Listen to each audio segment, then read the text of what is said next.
Welcome to AARP Illinois' virtual event. It's so wonderful to have you with us. AARP is on a mission to connect with individuals across various communities, especially those aged 50 and above. We're here to listen, understand, and address the unique needs of you and your community as we age. Our goal is to enrich your experience by expanding our local activities, providing opportunities for you to discover and engage with all that life has to offer right here in your own community and virtually. As we journey through today's event, we invite you to consider joining our dedicated team of AARP volunteers. It's a chance to make a meaningful impact and help us better serve those 50 plus across the nation. Connect with us and be a part of this vibrant movement toward positive change. Welcome. And let's make this event both fun and transformative.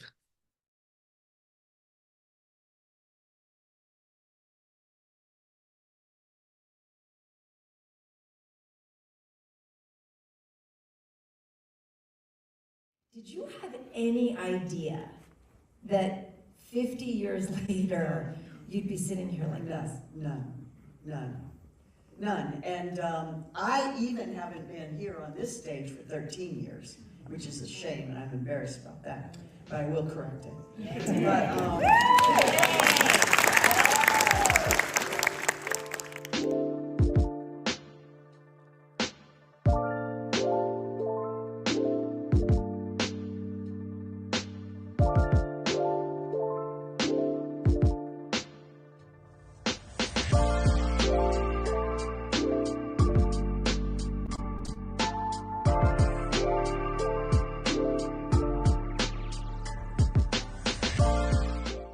I'm now pleased to introduce ensemble member and artistic director, our host for the evening, Audrey Francis.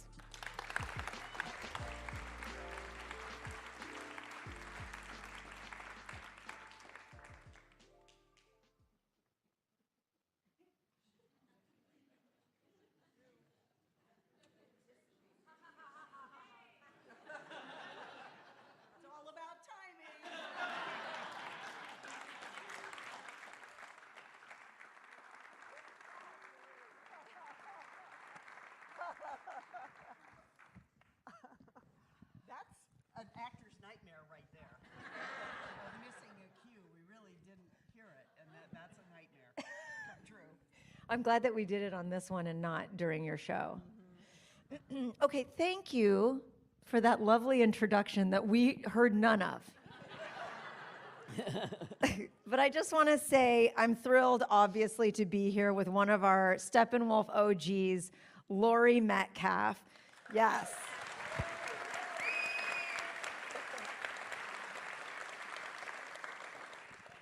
Laurie, you have such an extensive resume, but we've done our best to try to pare it down to the greatest hits. So I would love to make it as awkward as possible and read your bio here really quick. Okay, so Laurie Metcalf is an original. There's so much more that you've done, by the way, as a human and all the things. So please forgive how much of will be left out.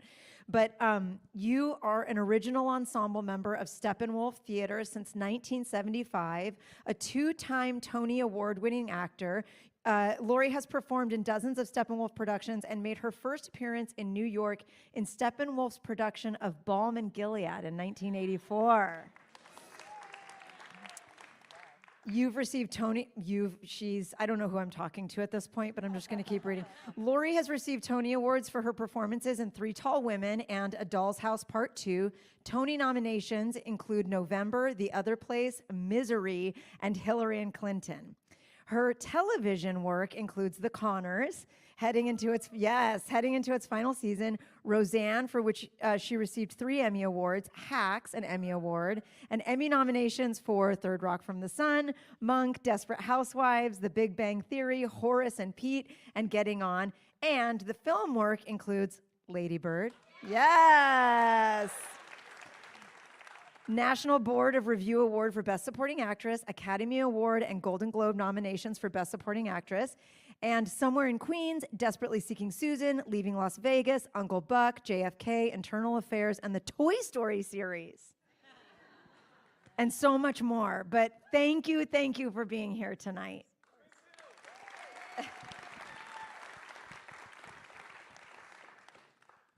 Okay, I just want to let everyone know we're going to have time for Q&A after, but I'm going to ask a few questions.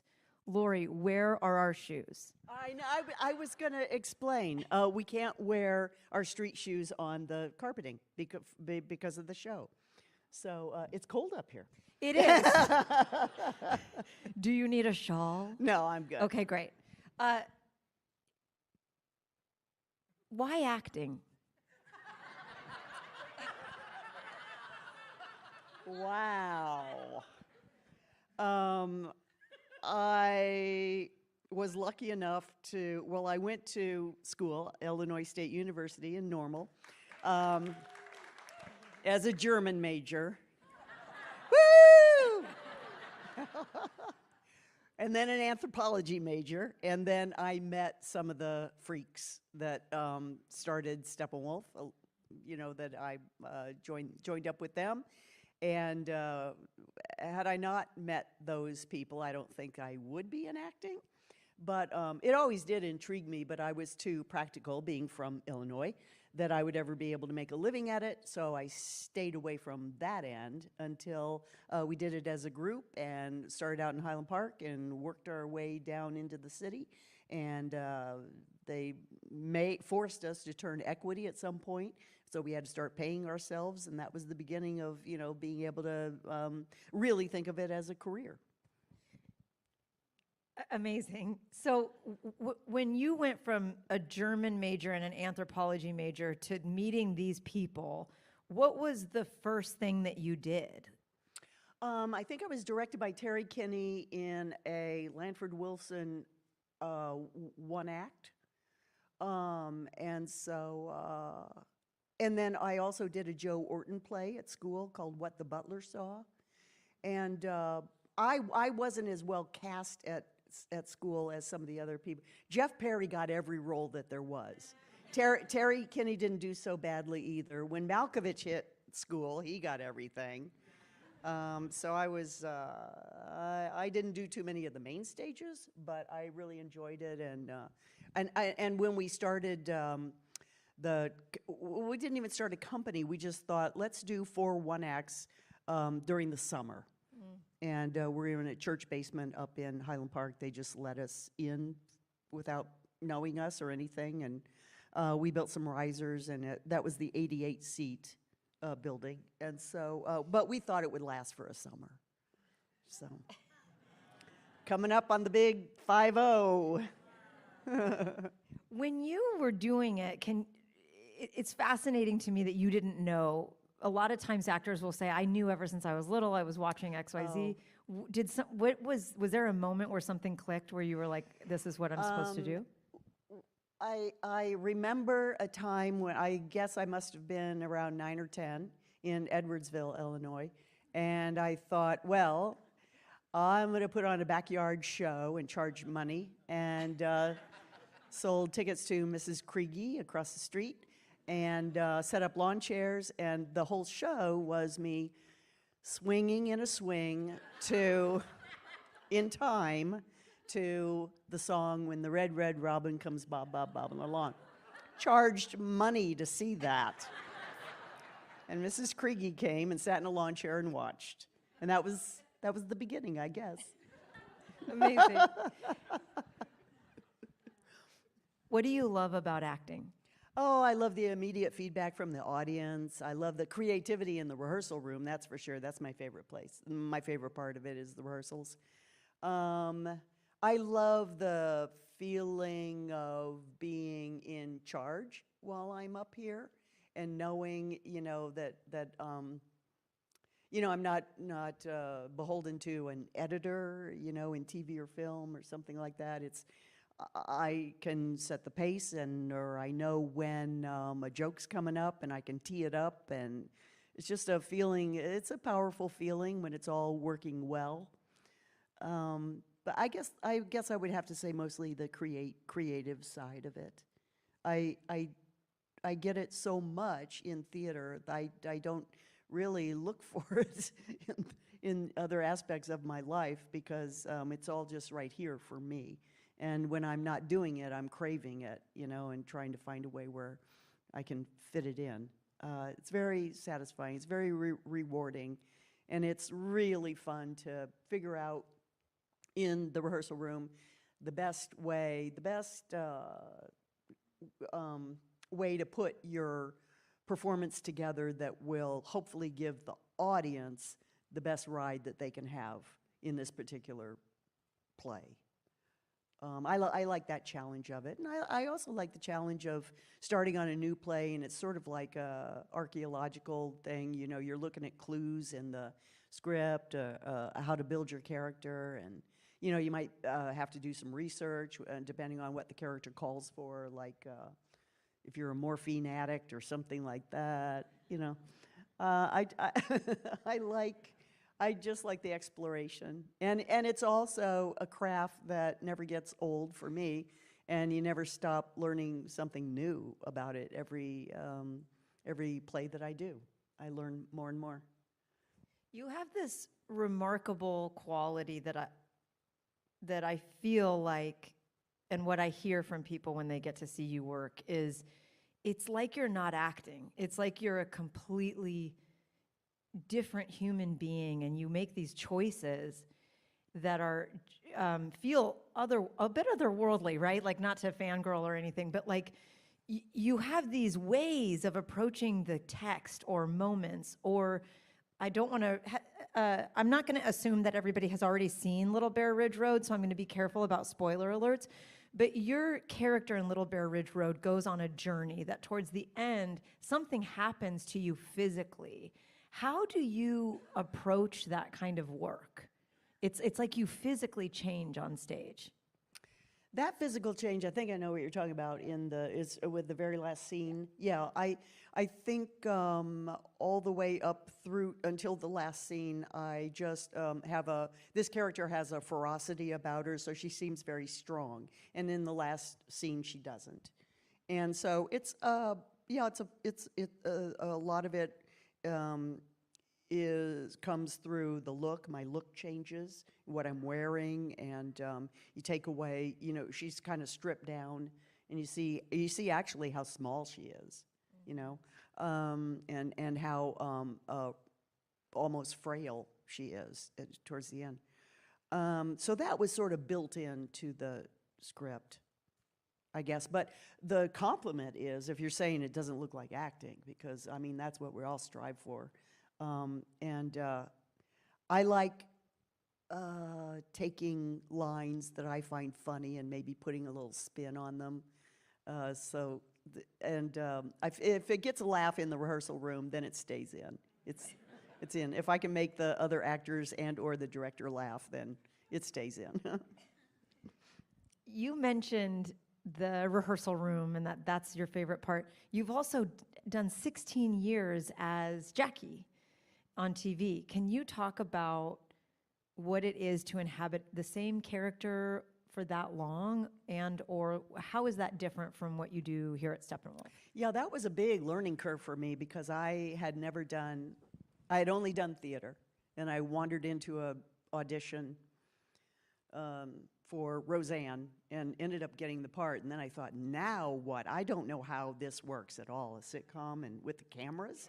And I have a camera phobia, which is not good when you're being shot every Friday. So I spend most of my time, and it still exists. I still don't like Friday tape day. I still get self-conscious and inhibited, and spend most of my energy just trying not to look that way, not to look self-conscious. So it's never gone away, and I think after all these years, it never is going to go away, so now I just have to deal with it. But that was a learning curve for me because I thought, okay, well, I've always heard, because I like to be pretty big on stage, pretty broad, and that the TV can't handle that, so you really have to pull back, but I thought, let's test this out. And you can be pretty big and broad, depending on the, on the show, I guess, but it was learning experience in how to work with the cameras, but also the writers were getting to know early on the characters of the family. And so they were watching to see in the early shows where our strengths were. And then they would start to write towards those strengths. So I assume one of my strengths, I don't know if this is a compliment or not, was to be pretty much like the Barney Fife of the family. And so they started writing Jackie that way. So that's who she is now. I guess I had a hand in shaping that. It's funny because I remember watching Roseanne, and I don't know if you all remember this, but there's kind of this little cult following of this episode where something happened to you, and it was like the whole show changed. Do you know what I'm talking about? A serious Yeah. thing with the boyfriend? Yep. Yeah. That was about domestic abuse, actually. And Roseanne never had any shyness about attacking, even though it was a sitcom,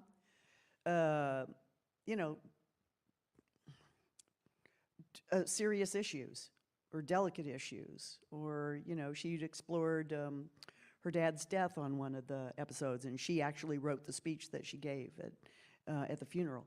And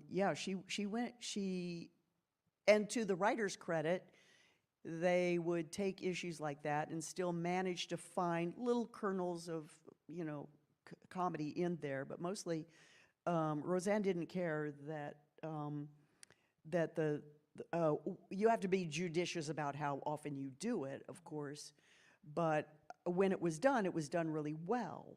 And so I think that to her credit and the writer's credits, that's a show that is one of the only sitcoms I can think of that could go to those depths sometimes and be realistic.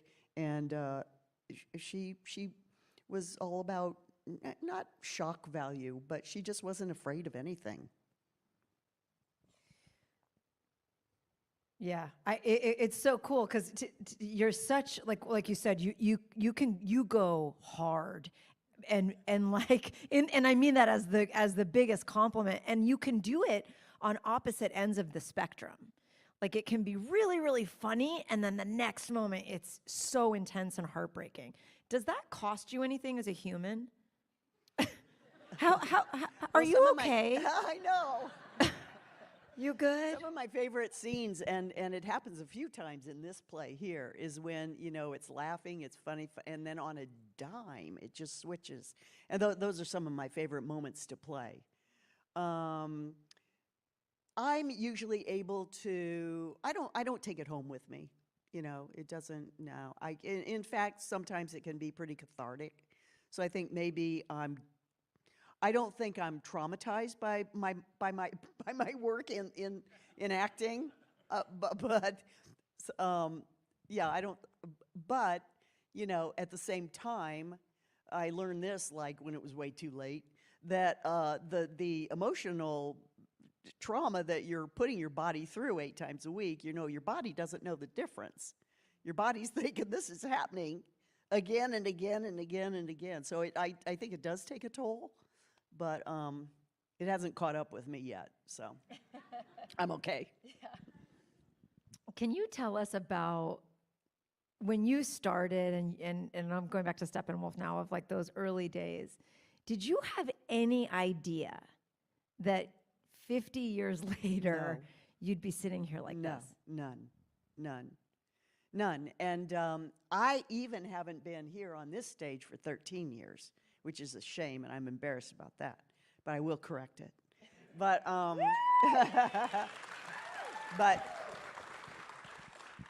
no, I wish I could go back in time and say to myself, when we were just starting, that believe it or not, 50 years from now, you're going to be still doing this, and you're going to be still loving it as much as you do right now. I think I would have felt really great to know that back then.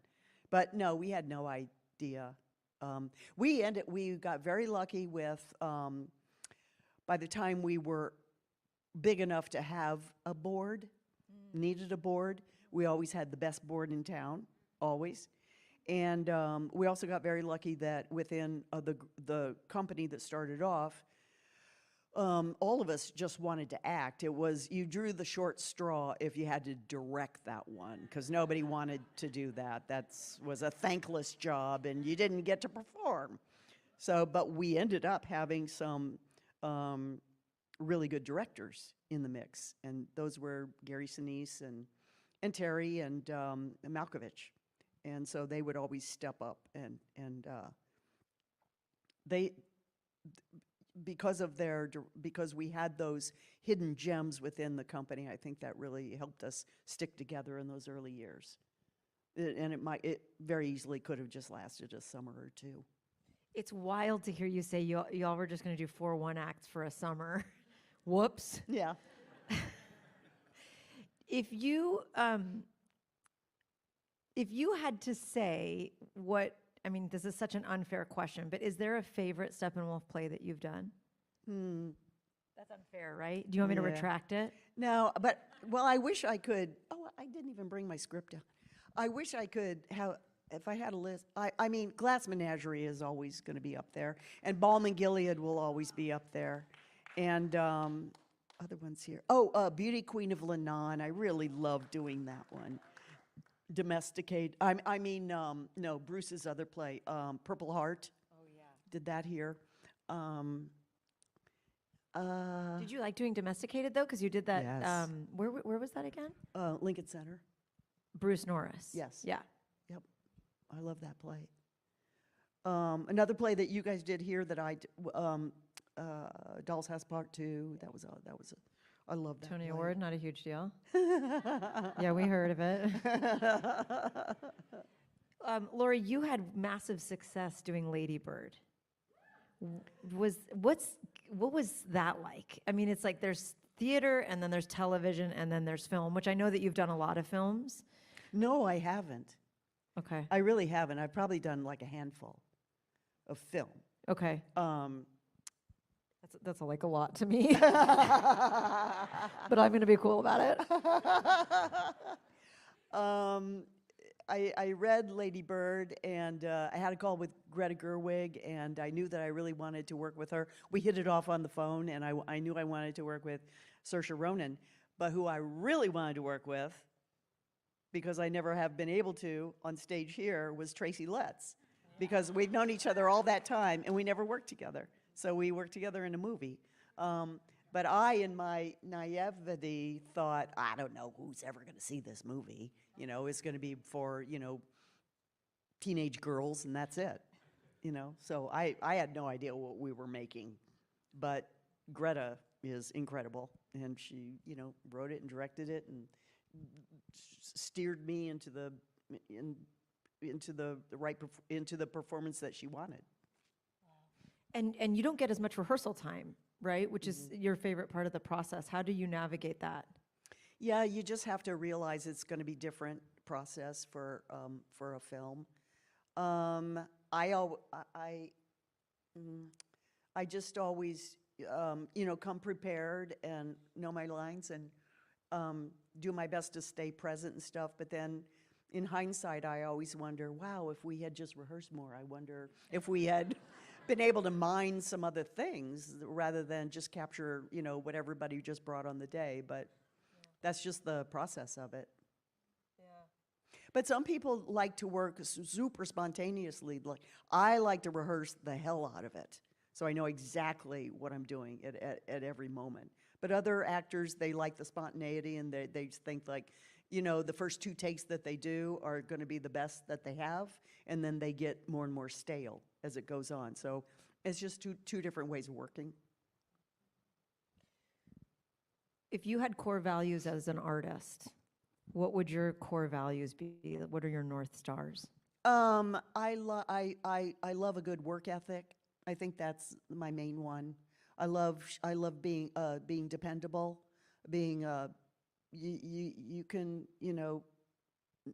rely on the fact that this actor is going to show up totally prepared, and hopefully also with some ideas to try.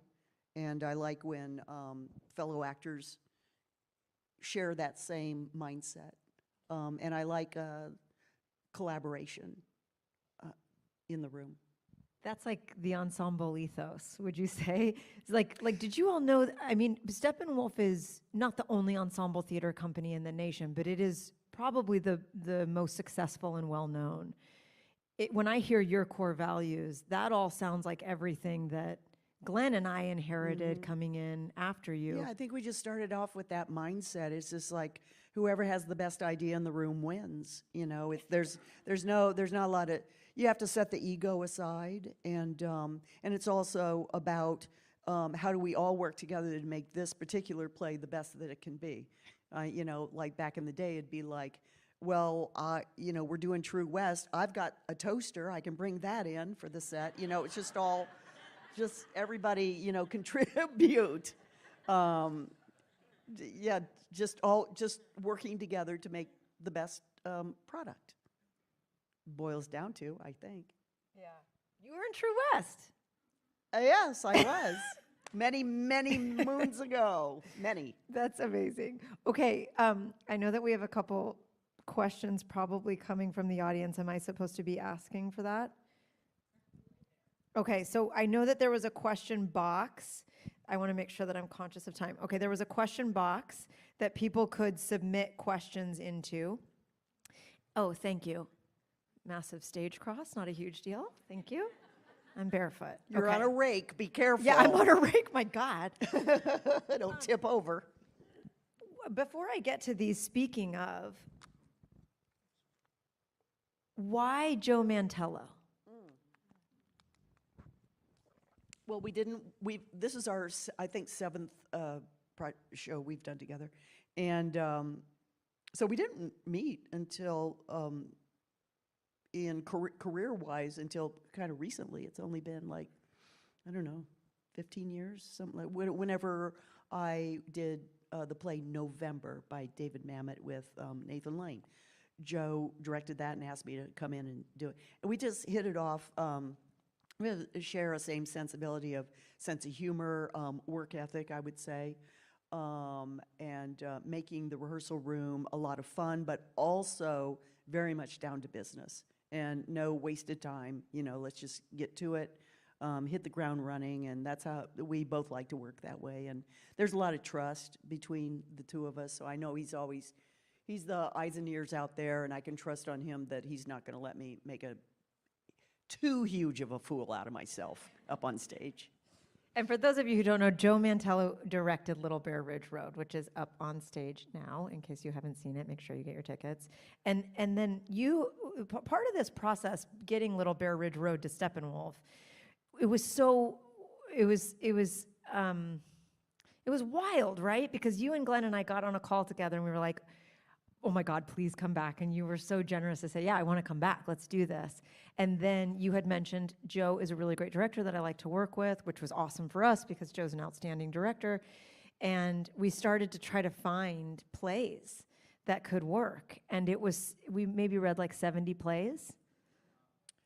I mean, not 70, Audrey, but maybe like 62. And then Glenn asked this question of like, who would be your favorite writers to work with? And Sam Hunter was one of them. Why Sam? I remember it that Sam was your guys' idea. Oh, yeah. I think it was mine. Yay! You're welcome. Joe and I were both fans of his. I didn't see The Whale as a play, but, you know, as the movie, and he had adapted his play to the movie.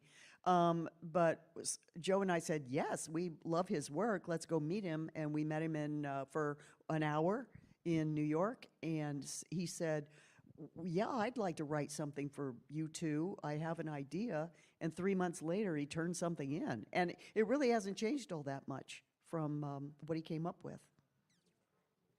There's nothing cooler. One of the things Glenn and I talk about is sometimes we'll watch you play a role and we're convinced that it was written for you.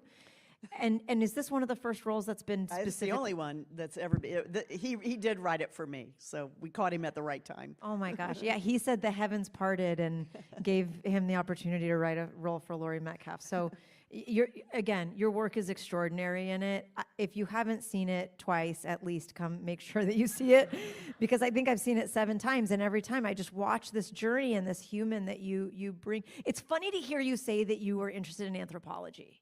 Yeah. Because- yeah, the study of behavior. Yeah, and language too. Yes. So language and behavior came together for me as acting. Yeah, and I just feel like watching you approach every role that I've gotten is you approach your characters with such love and zero judgment, from my perspective. Yeah, I like to play crusty characters, that's for sure. And I don't judge them because I think they're super funny. And I think they're aggressive and they know what they want and they go after it. And I find that rather endearing in a way. We're going to have a crusty t-shirt available in the merch shop. Steppenwolf, get crusty. Okay, I think I'm just going to read these, right? These have been vetted. Okay, great. Great. Audrey, you are stunning. Okay, Laurie, this has hearts on it. Oh. Laurie, you rocked my socks off. What's your warm down or wind down routine after such an emotional show? We love warm-ups, but no one talks about how to take care of yourself after. Nice.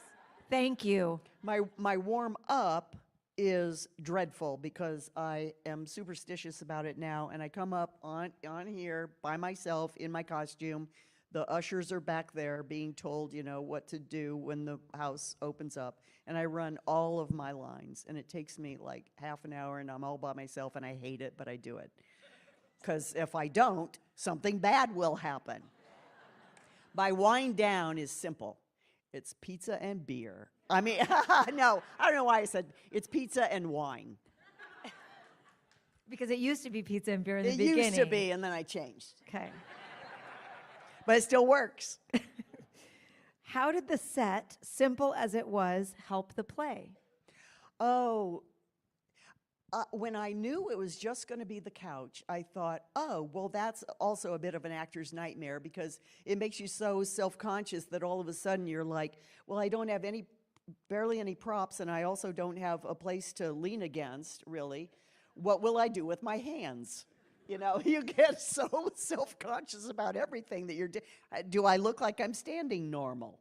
But this for some reason, this couch, which gets its own laughs during the show, works well. It was very easy to block it on here, and then we knew that it was going to rotate. I always thought it would rotate just a little bit this way, a little bit that way, but when we figured out it could do a full rotation, then I thought that lent to some really interesting transitions in the play.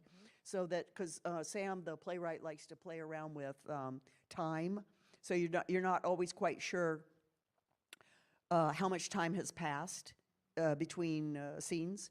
So it's fun for an audience to figure that out. And the couch helps suggest that, well, now we're in a different location. It spins around completely, and then all of a sudden you're at the bar. It worked out perfectly, and I think Sam had described it as the set is a couch in a void. Mm-hmm. So that's kind of what we have. Mm-hmm. I think it works well, and I think it works perfectly in this space, this Steppenwolf main stage space. It's awesome. It's so cool. I love the set. Okay, next one. Just my own little side note there. Sorry, I'm back here in the room. Could we see you and Zoe in something together someday? Oh, I mentioned Beauty Queen of Lebanon, and I was thinking, it's about time for me to do that, the older role, and then have Zoe do the younger. That's a good play. You heard it here. Get your subscriptions at the door.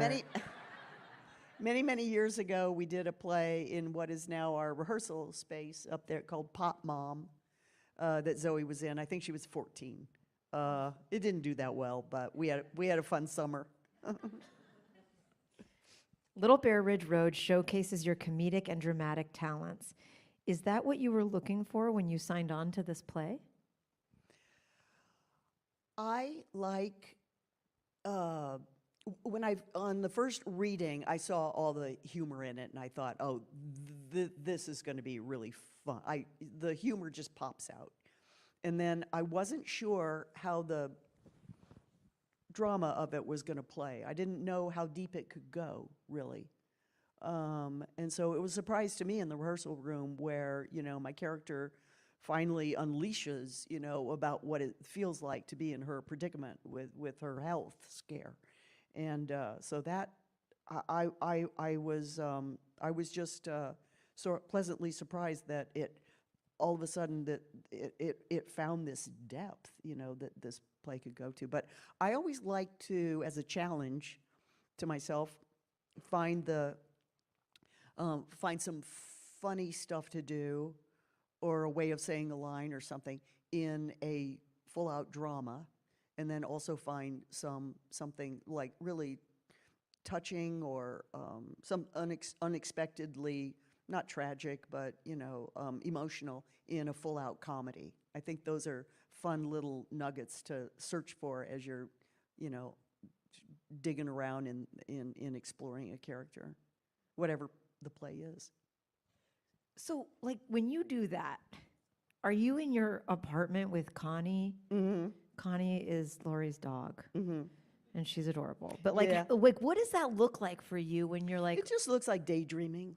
yeah, It just looks like spending hours and hours just thinking. I think I get like a weird, I can't describe it, but I can picture myself, not with a face or anything, but like a body sort of moving around on the stage, and where, like, would it be funnier if I sat on that line rather than, or what if I don't know. It's like hours and hours of asking yourself, what if? Oh, but what if this or that? it requires such a wonderful imagination that doesn't censor yourself. Mm-hmm.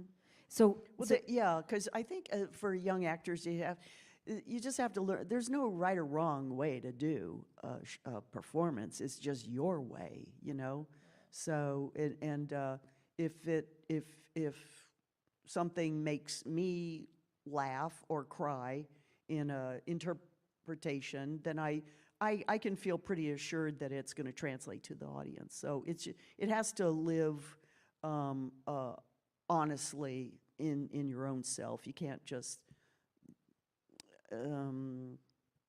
I don't know. It can't be.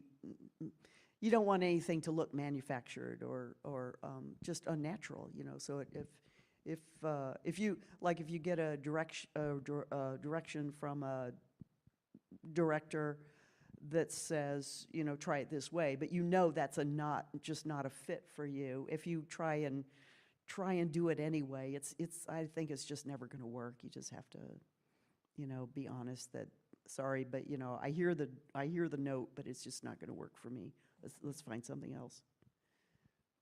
yeah, because I think maybe like something that's so hard for actors is sometimes they can get an audition or something, and the first thing is, oh, what do they want to see? You're trying to second guess what they're looking for. And that's a lose-lose situation, because what they're looking for is you coming in very confident and telling them what they need. Here's what you're looking for. I do it this way. Take it or leave it. And then sometimes they'll be like, "Woof, we didn't know we were going to find anybody who could make the decision for us." So it's hard to be confident in those situations, because you want it so badly, and you don't want to. You are just second guessing somebody who you don't even know, and that's the person who has the power to give you the role or not. I love that. Like what I hear you saying, and what I wish for every adult, is the opportunity to sit and imagine so that you can figure out what makes you tick, what makes you happy, what makes you laugh, what makes you mad. And I wish everybody could have the rehearsal process like that. Yeah. What happens if you get a director that you don't respect? I go shark-eyed. And it's hard to make eye contact. And it's bad, but once I get a whiff of, I don't think you know what you're talking about, I totally turn off. And then I'm in like self-preservation mode. And I just, try to do the best that I can. It hasn't happened to me in a long, long time, thank God. Good. Yeah, but that's a rough situation. And you don't ever have the desire to direct? No.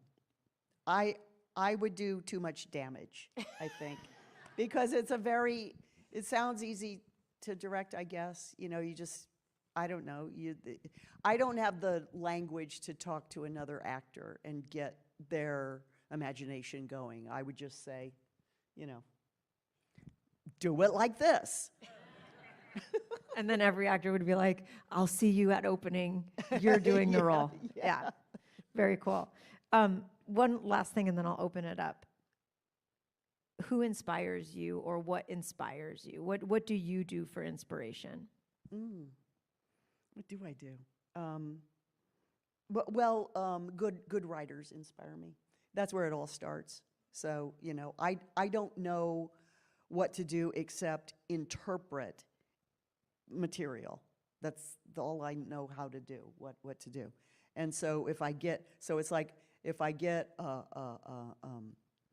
script given to me with the promise of, if you like this, you're going to be playing this role, it's like opening a Christmas present. It's just like, oh, I can't wait to read this, what's in here, and then I just start the daydreaming right then and there. That's so cool. So I get inspired by the writing. Great. Okay, y'all. If you have any burning questions, you can raise your hand and I will try to point to you if I can see you. Yes, you in the middle. So I'm wondering about the mannerisms in your character in Little Bear Ridge Road. In particular, there's a scene where you're talking to Ethan and you're kind of disgusted. You turn away, you've got a dustbuster in your hand, and you kind of just flick it on and off, and it's very expressive moment. And I'm wondering, was that something you came up with, or was it in the director's? Yeah, I think, yes. I think I'm talking to the other guy. I think I'm talking to James. And I admit to him, Ethan and I are similar in the same way that we're both sort of closed off. I've just admitted that to him, which is sort of out of character for my character. And I was holding the dustbuster, and in rehearsal, I thought, it ran through my head, because I had my finger right on the dustbuster, and I thought, well, if I click it twice, it's going to be cheap as hell, but I'm going to do it and see if it gets a laugh. So I said, yeah, well, we both have that in common. Vroom, vroom, and it got a laugh, and I thought, okay, it worked.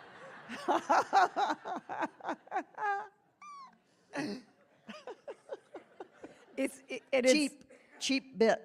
Loved it. and so good. So good. I don't know where something like that actually comes from. That I didn't daydream up. It just happened like right in the moment. Like also this weird thing. I don't know why I did it. You got to laugh. I didn't do it until previews. Do you know what it is that I'm going to say? The what? Yeah. Oh my God. I don't know why I did it. But I come in with a cup of coffee, and Ethan and I, we barely get along at this point. And so I just stopped and I went like that. And I don't know what it means. I don't know where it came from. But it's funny because it's sort of out of character. And I guess it's her weird sense of humor. Yeah. It just worked. Yeah. So it became, and in fact, Joe said he was sitting down here taking notes during that preview. He's sitting next to Sam, and he was busy. He was writing something to tell me later, and he heard this laugh in a spot that had never happened before, and he said to Sam, "What happened?" And Sam goes, "She curtsied."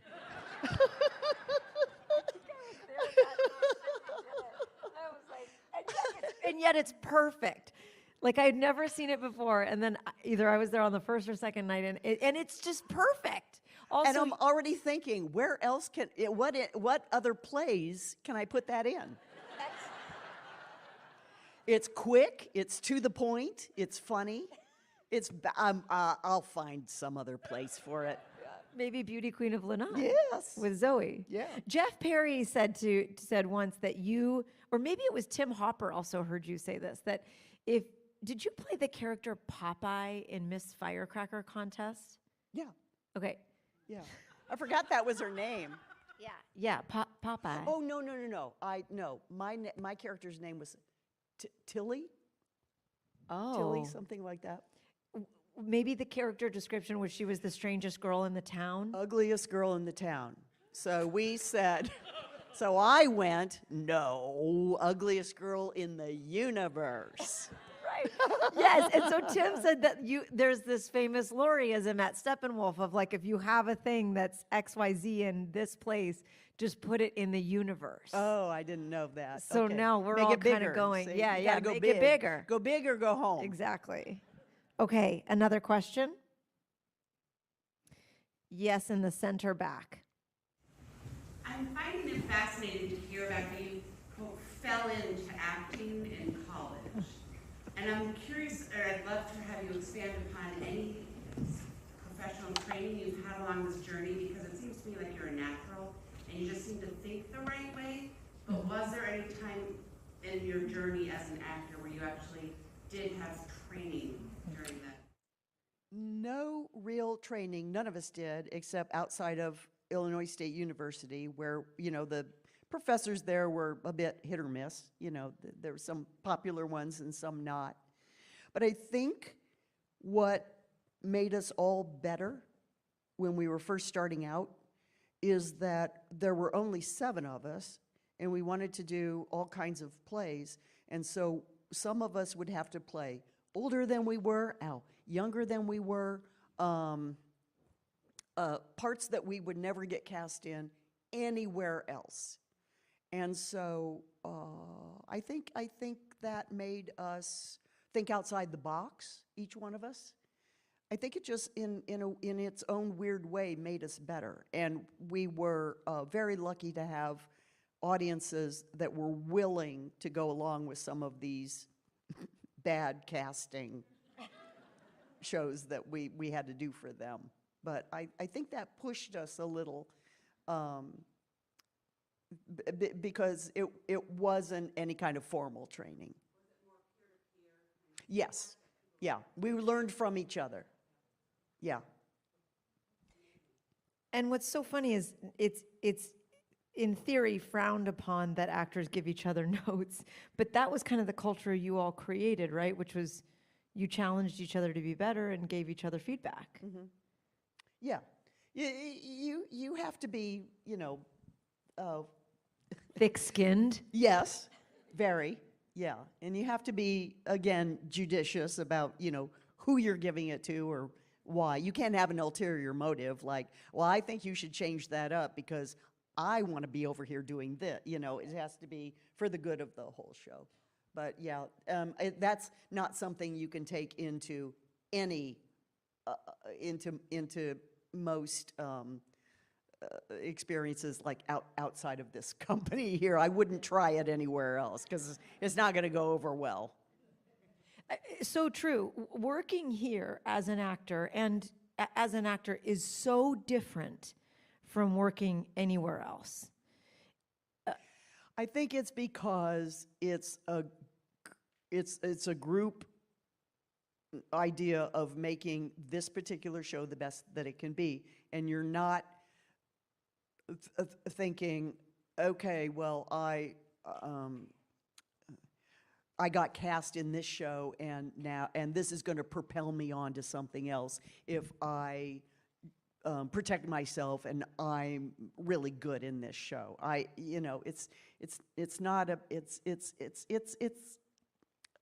think there is less ego involved in Steppenwolf, I think.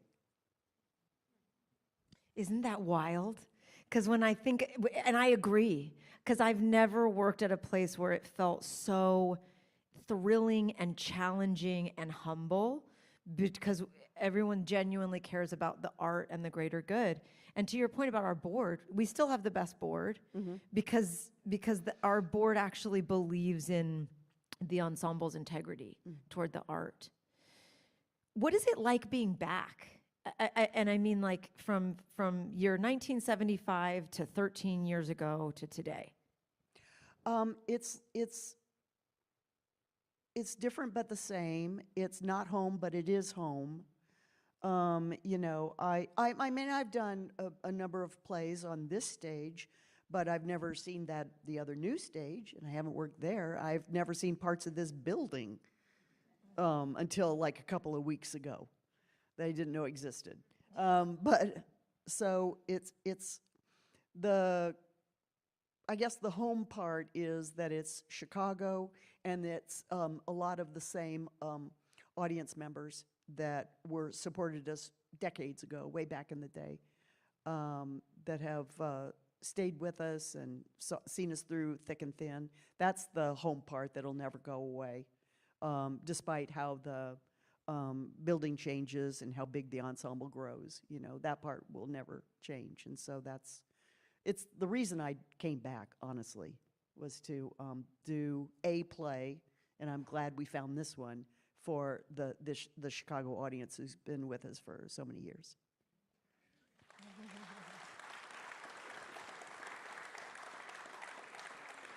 I love that. We have time for one final question right there. Hi. One of the things that's always bothered me about show business is that sometimes it seems like a popularity contest in terms of awards. I think you got really gypped on Lady Bird. I think Gary Sinise got really gypped on Forrest Gump. And I think John Malkovich got really gypped on Dangerous Days. And you're also great. Does that ever bother you? No, I mean, I can't speak for them, but no, it sort of is. I mean, when were these awards even invented? You know, they were just invented to drum up more business and get more seats into the theaters and stuff. And you have to take you have to take that, you have to take good and bad reviews, you know, all with a grain of salt, you know. And so no, it doesn't. It doesn't eat at me at all. That I feel like that I've ever been overlooked or something like that. Also, you know what's fascinating is I heard this interview with a therapist to a lot of people who have won Academy Awards. Oh, have you heard this? No. And this therapist had said 70, almost like clockwork, 72 hours after one of their clients got an award like that, they went into a very deep depression. So, hashtag you got gypped might be like one of the best things that's ever happened to our industry, because then we stay thirsty. Yeah. We stay hungry. Laurie, I can't tell you, I know this is so lame. 20 years ago, in July of 2004, I saw my first professional play, and it was in this theater watching Laurie in Frankie and Johnny. It was the first play I ever saw. And I was like, is that what theater is? Because I want that. That's awesome. And I can just tell you that, like, for the actors in the audience, the directors, the appreciators, the supporters, you've inspired so many of us. You are a huge part of why this place exists 50 years later. You have really supported me and Glenn in our leadership. A lot of people can walk away from new leadership, and you walked towards us. And you love Chicago, and you love the audiences, and you love the art. And we are fed by your integrity and your work ethic and your joy and your willingness to go big or go home. And so I want to say thank you so much for being here. I'm going to introduce one of our trustees, Raquel, to close us out. Would you like to come up, or are you going to? Okay, great.